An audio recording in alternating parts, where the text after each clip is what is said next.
Hello दोस्तों, कैसे हो आप लोग। और आज हम लोग करने वाले हैं डीएवी क्लास 5 है, चैप्टर है 7 चेंजिंग ट्रेंड्स इन ऑक्यूपेशन। ये हमारा बुक एसएसटी का बुक है, तो इसे करते हैं हम लोग प्रश्नोत्तर। तो सबसे पहले देखिएगा, पहला है टिक द करेक्ट ऑप्शन। पहला बोल रहा है कि the opportunities of employment in rural areas है। देखिए, रूरल एरिया में एम्प्लॉयमेंट का क्या अपॉर्चुनिटी होता है, तो इसमें बहुत कम होता है, तो डिक्रीज करिएगा। दूसरा बोल रहा है scarcity of milk develop due to. देखिए, scarcity of milk develop due to किसके कारण होता है स्कैरसिटी, आपका लो प्रोडक्शन ऑफ मिल्क के कारण होता है। नंबर 3 बोल रहा है कि the white revolution is related to. White revolution आपका रिलेटेड था डेयरी फार्मिंग से। और नंबर 4 बोल रहा है an important aspect of changing trend in occupation is industrialisation. जैसे इंडस्ट्रियलाइजेशन बढ़ेगा वैसे आपका ट्रेंड्स भी बढ़ेगा। दूसरा है फिल इन द ब्लैंक्स। बोल रहा है कि the use of dash in agriculture brought a great change in occupation. देखिए, ऑक्यूपेशन में बहुत बड़ा बदलाव हुआ, किसके कारण, मशीन्स के कारण। मशीन्स भरिएगा। दूसरा में भरिएगा doctor Kurien created a national milk grid that link all the milk producer to consumer. यानी डॉक्टर कुरियन ने क्या किया था कि आपका वाइट रिवोल्यूशन लाया था, ठीक है।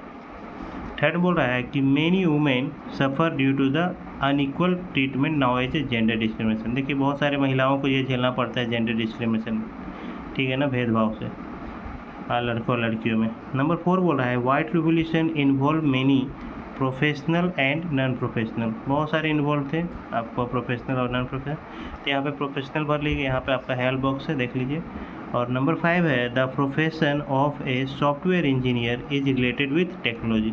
जो भी सॉफ्टवेयर इंजीनियर होता है उसका टेक्नोलॉजी से रिलेटेड होता है। स्टेट वेदर ट्रू और फॉल्स।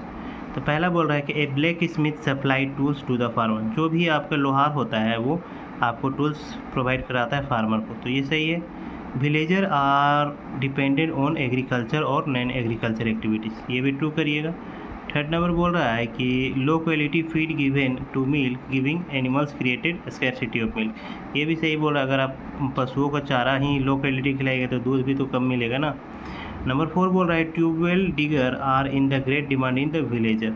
तो यहाँ ये भी सही होगा, क्योंकि अभी ट्यूबवेल डिगर को बहुत ज़्यादा डिमांड होता है बोरिंग वोरिंग करने के लिए। और नंबर 5 है a rickshaw puller is a professional. देखिए, रिक्शा पुलर कोई प्रोफेशनल वर्क नहीं होता है, तो ये फॉल्स करिएगा।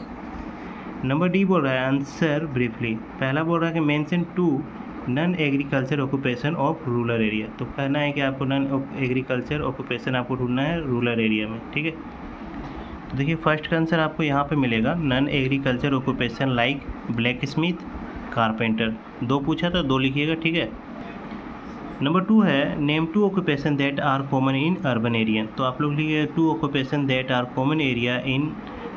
Common in urban area are drivers and carpenter. Third number बोल रहा है give one reason of low production of milk. तो थर्ड का लिखिएगा the quality of animals and their feed were not very good. लिख दीजिएगा because करके, because the quality of animals and their feed were not very good. Number 4 बोल रहा है कि mention 3 jobs that do not require any educational qualification. तो answer में लिखिएगा 3 jobs that do not require any educational qualification are. First में लिखिएगा worker, coolie and washerman. यहाँ पे आपका आंसर कंप्लीट होता है। नंबर 5 बोल रहा है do you consider any work inferior, give one reason. तो लिखिएगा no I do not consider any work is inferior because work is work. क्योंकि काम तो काम होता है भाई, कोई भी छोटा बड़ा होता नहीं है। इसके बाद नंबर ई है answer the flowing question. Number 1 बोल रहा है कि how has mechanisation brought a change in agriculture sector.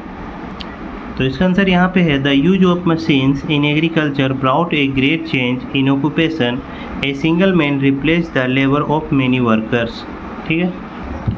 Number 2 बोला define white revolution, how did it bring change in dairy farming. तो लिखिएगा white revolution was related to milk production, processing, marketing, export and distribution of by products.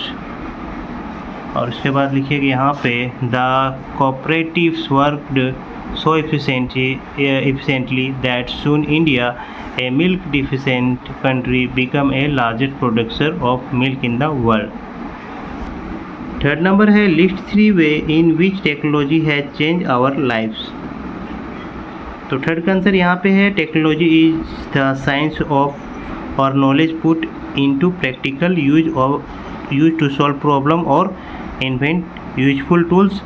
It has a made travel communication learning and data storage very easy. यहाँ तक लिखिएगा, जो underline है उसी को लिखिएगा। नंबर 4 है what is dignity of labour, give an example. तो इसका आंसर आपका यहाँ पे है, देखिएगा, all type of work job are necessary in a society. We must respect all of them. No work is superior or inferior. Work is work. It is absolutely wrong to consider any work is good or bad. The work itself is a dignity.